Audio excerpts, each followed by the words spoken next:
Hi guys! So for today's video tayo ay maglalaba kasi ganyan naman talaga usually ang ginagawa ng mga masisipag na tao dito sa aming bansa ay charot.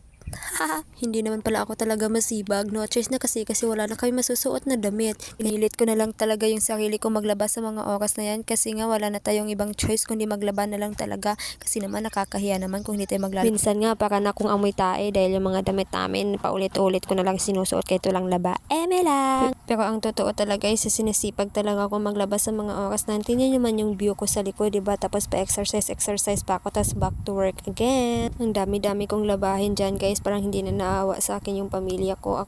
Nakakalimutan ata nila na ako yung Disney princess sa pamilyang ito. Charot. Alam niyo ba noon guys, hindi ako marunong maglaba kahit sarili kong damit. Hindi ko pa malabahan. Pinapalaba ko kay tita palagi noon ang mga damit ko. Kahit nung grade 10 na ako, hindi pa rin ako marunong maglaba.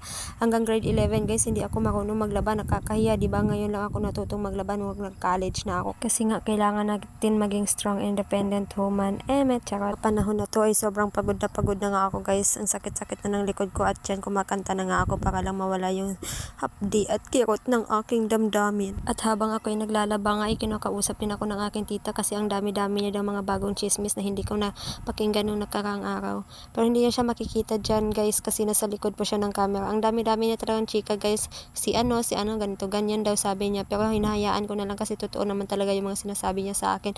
Kaya tita, ipagpatuloy mo yan, magsagap ka lang ng mga balita para pag nandito ako marami tayong pag-uusapan. Charot na nga tayo sa ating paglalaba dyan guys. Malapit na pala akong matapos. Naiinis ako dito sa mga nilalaban ko kasi punong-puno ng putik. Ang sakit sa kilikili mag-brush ng mga damit guys. So, feeling ko lang magkauyapos na akong kilikili dahil sa pagbabrush ko talaga guys. O tingnan nyo naman, diba, ang dumi-dumi talaga ng damit. Hindi niya pala makikita kasi naka-timeless ako. Tapos dyan, yung tita kong chismosa padaan-daan dyan sa harap ko, naiinis ako, hindi niya man lang ako tinutulungan. Sabi ko sa kanya itulungan niya ako at bibigyan ko siya ng 20 pesos pero ayaw niya guys. Gusto niya talaga 150. Inaantok na tuloy ako. Tapos nakakabisit itong mga damit na talaga to guys. Paulit-ulit ko na sinasabi na puno ng putik. Ang dumi-dumi talaga guys. Hindi ko alam kung bakit ganito itong mga damit nila. Ewan ko na lang anong nangyari sa kanilang buhay habang suot tong damit na to. Bakit? At yun lang for today's video. Bye bye everyone. Bebe ko.